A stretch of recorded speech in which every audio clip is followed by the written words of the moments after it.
I want to tell the youngsters of this country, people talk about AI.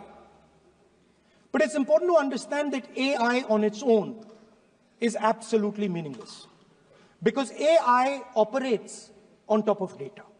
Without data, AI means nothing. And if we look at data today, there is one thing which is very clear.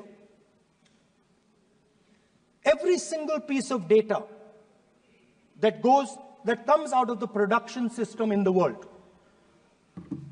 the data that was used to make this phone, the data that is used to make electric cars, the data that is used to make basically all electronics on the planet today is owned by China. And the consumption data is owned by the United States. In China, the consumption data is owned by China, but in India, companies like Google, companies like Facebook, companies like Instagram, X, they own our consumption data.